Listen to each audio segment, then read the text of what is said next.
All right, Congressman Jackson, we've back in the office. What do you think people should take away from the President's State of the Union? And as a leader in Congress, what is your call to action?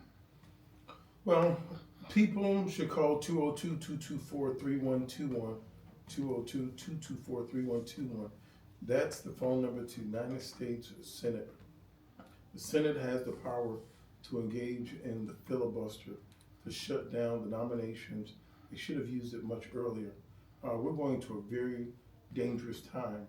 Once again, he's made, I believe, a threat to the people of Greenland, asking to seize their land.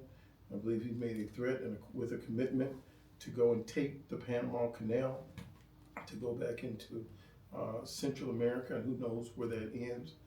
I think that when he talked about the shutting down on free speech and expelling persons in universities, universities are supposed to be the bastions of free speech.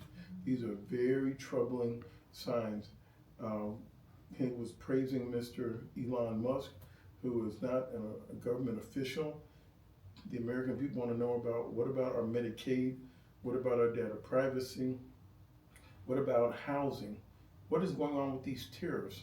You know, just as a case in point, the automobile industry is very fluid, going from Canada to through the United States to Mexico and back and forth.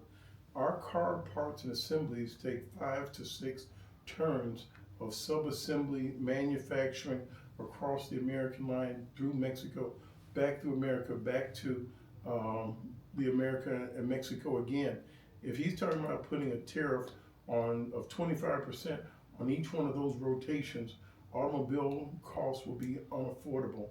We get fruits and vegetables, as in raspberries, strawberries, bell peppers, avocados, a lot of things. We get beer out of Mexico, that's the #1 selling in America.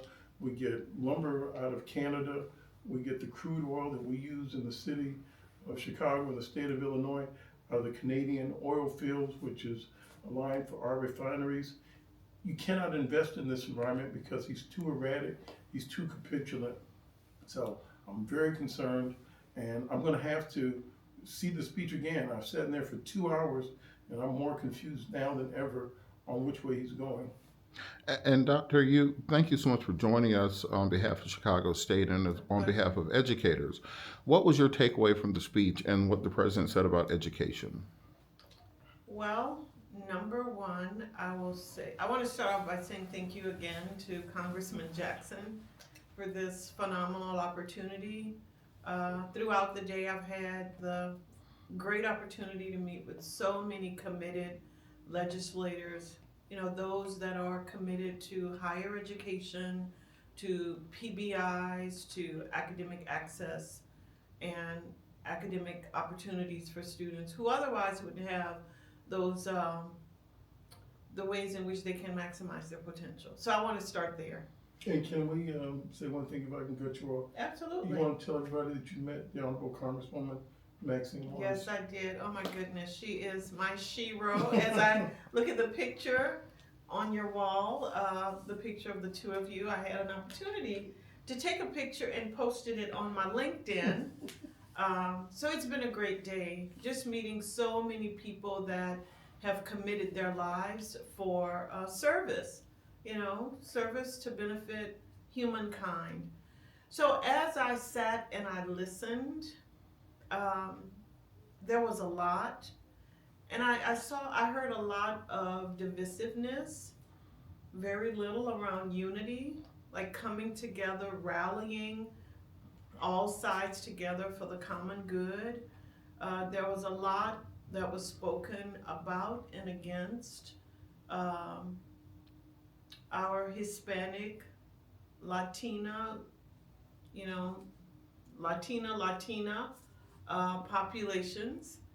And so I'm concerned about what that might mean going forward. I didn't hear a lot about higher ed. You know, so I was sitting there thinking about and wondering what will happen with our federal grants, because already, as I've mentioned before, 1.6 million has already been cut. And so I know that he is still against DEI. I don't know, I'm confused about where he stands. I think I think for me, I just need to wait and see and watch his actions. I think over the coming weeks, a lot will be happening. So I don't know. I'm confused. I'm not sure. I'm not. Yeah. I think like you, Congressman Jackson, I need to look at it again and just maybe look at it again and study what he said, but also oftentimes what's said and what's done, it You doesn't know, if I always can go jump in from there, I'm there. also concerned about the property rights issue. Yeah. For example, when you say you're going to take a sovereign country's ports, that's settled law. Is he committing the United States to war? Those what the words said of going to take these assets out of Panamanians, sovereign nation's hands. I'm concerned about the people in Greenland right now. What are they saying? He made no mention of the cost of rising food, and food is going to go higher as we speak right now. Our vegetables and produce in large part are coming out of Mexico. Um, I'm very concerned about the cost of food right now. Even as we look at the cost of eggs and the cost of pork, well, the U.S. farmers send a lot of pork to Mexico. And guess what? If you have high egg prices, people consume less pork. They consume less sausage and less bacon. Eggs and bacon go together.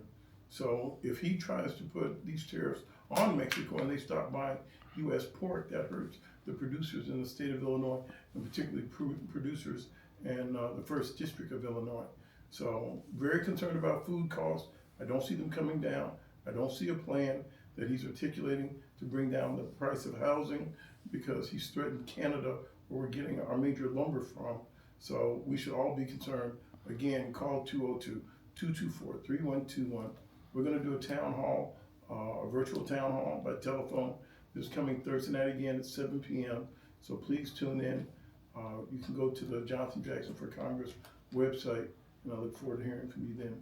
Thank you so much, Congressman. Thank you so much, Doctor. My pleasure.